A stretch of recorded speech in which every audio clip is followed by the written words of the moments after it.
LinkedIn hacks. How to use LinkedIn for your advantage, both from a personal perspective as well as from a company perspective. We all know how LinkedIn is important. LinkedIn has over 830 million professionals on its platform and from 200 countries from across the globe. 53% of this 830 million is men and 47% is women. That shows the weightage and also the importance of this platform, both for individual professionals as well as for companies who use LinkedIn as their major platform for B2B sales and marketing activities. In this video, we are going to discuss different hacks to increase your personal connections and company followers and make your presence felt and take advantage of LinkedIn as a platform. We are going to see what are the different steps that we need to take, how to create profiles and how to promote profiles, etc. So first we will be discussing, my name is Martin Athanas. I am the head of training. I am an author of 2 books. I am a business and personal growth coach as well. Let's see what are the hacks that we are going to discuss here. Number 1, importance of LinkedIn as a personal professional networking platform. Number 2, how to lay foundation on LinkedIn. That is, what kind of profiles, how to create profiles, and what are the hacks that you can use while you're creating a profile.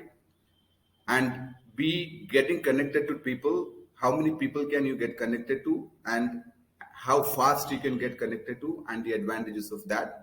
3, what are the different methods that you should do to increase your connections, or when you send a connection request, people accept your connection.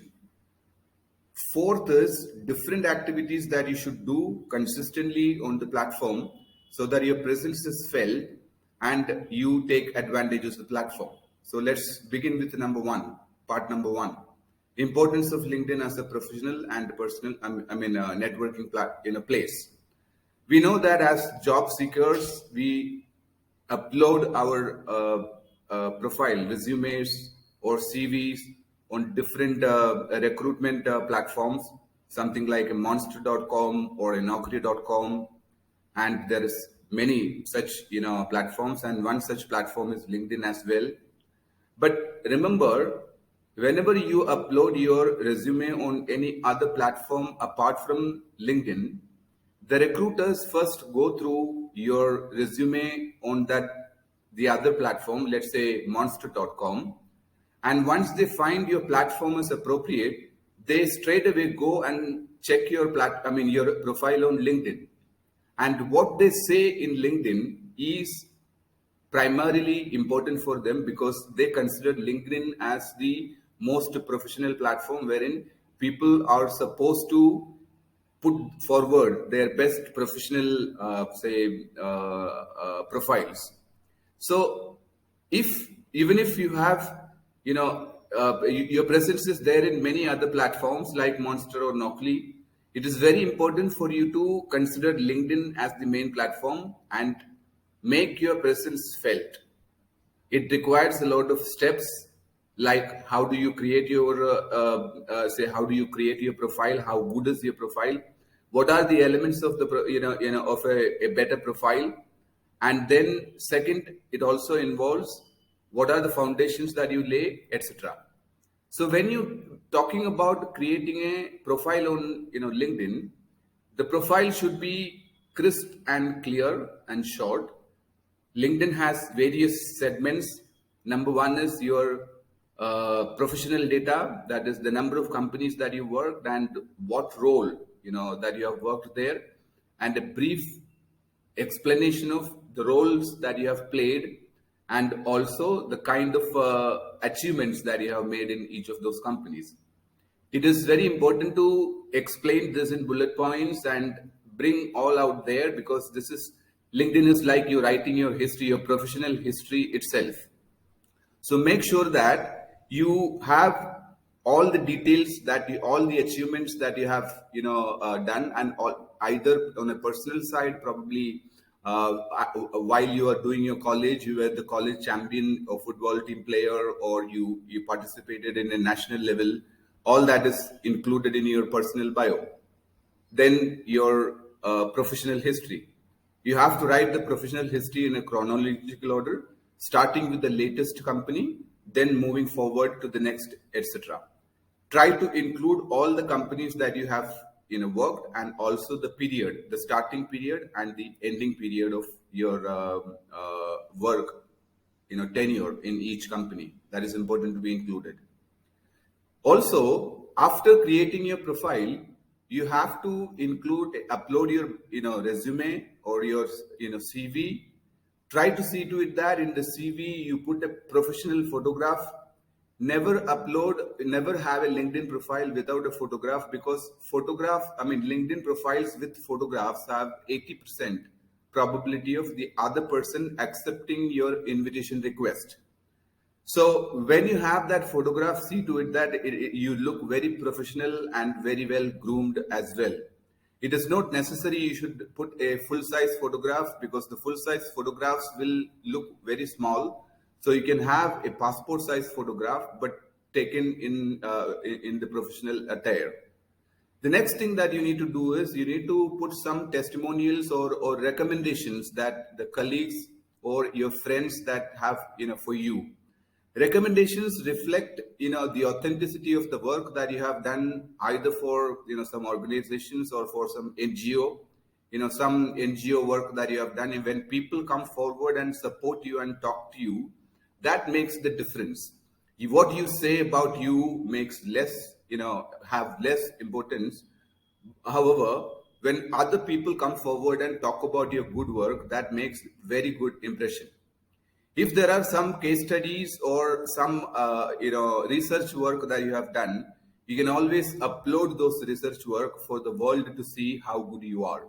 So these are the elements that you have to include in your LinkedIn profile when you make your profile.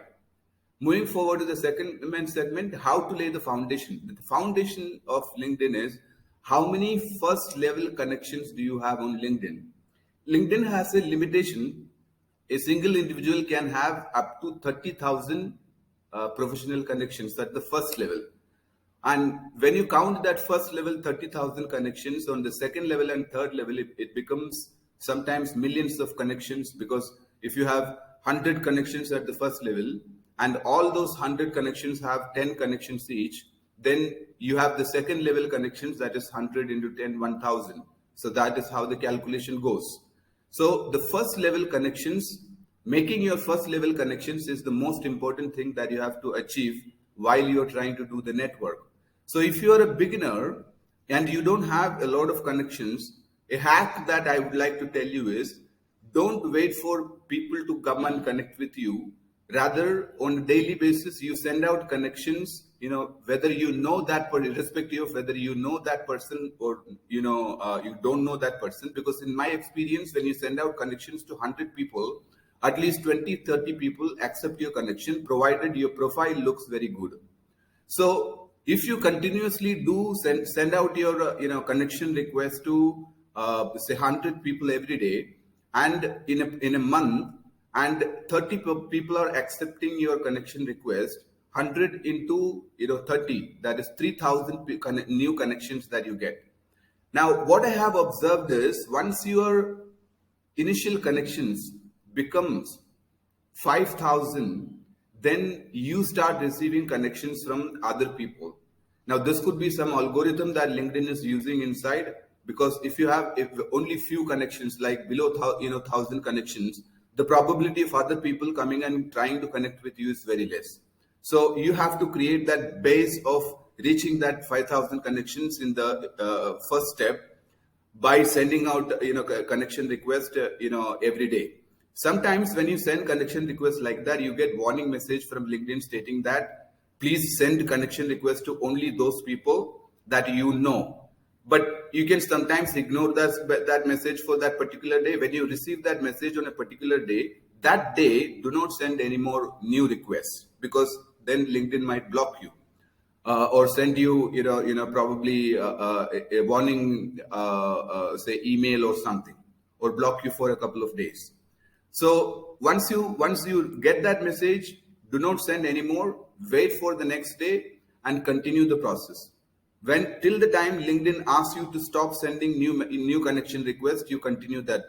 Once you reach that 5,000 mark, you will see the magic starting, to take place. People start sending you the connection request. Now, irrespective of you know that person or do not know that person, accept all the connection requests that you get.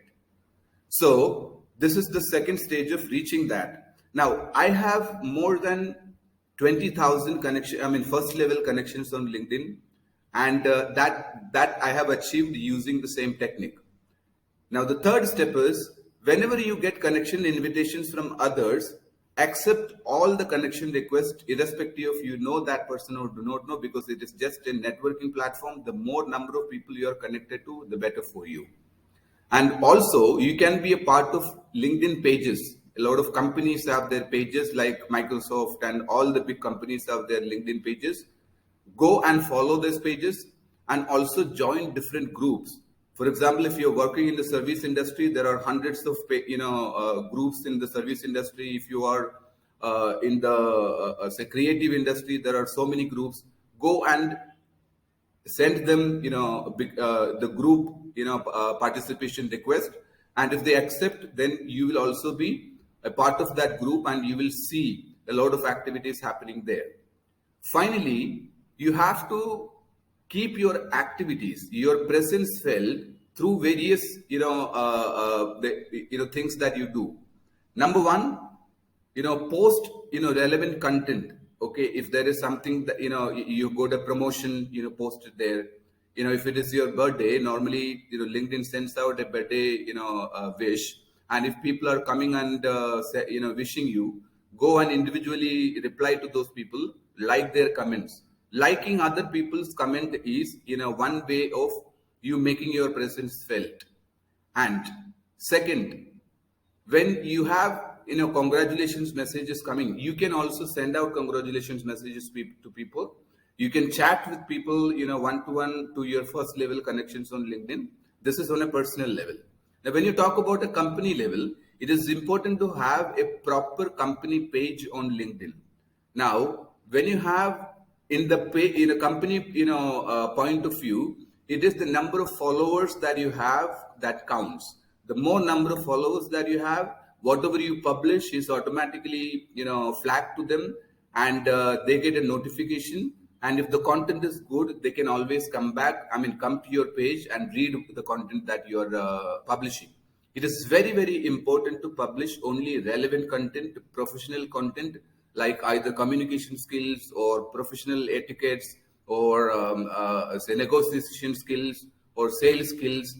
Anything related to your professional activities you can write, but you can also write travel blogs and experiences, and if those are written in an interesting way, people definitely will come and read your content and like and share that. Once the liking sharing happens, that is when you start growing your audience. So LinkedIn normally allows you every month for companies pages around 240 new connection request or page follower request. So every month when you check in your account, you will have those many number of new 250 or 40 connection requests left. Go and immediately send out to the connections to your target audience. Here you have to be very categorical as to who are you inviting to follow your page. Because if you are the number of connection requests that you have is very limited, and if the followers are good, then that can end up in you getting more business out of your followers, and you creating the presence. A lot of conversations can happen, etc. So this is the way you will increase your professional presence and also your company presence and take advantage of LinkedIn. That is all from me for in this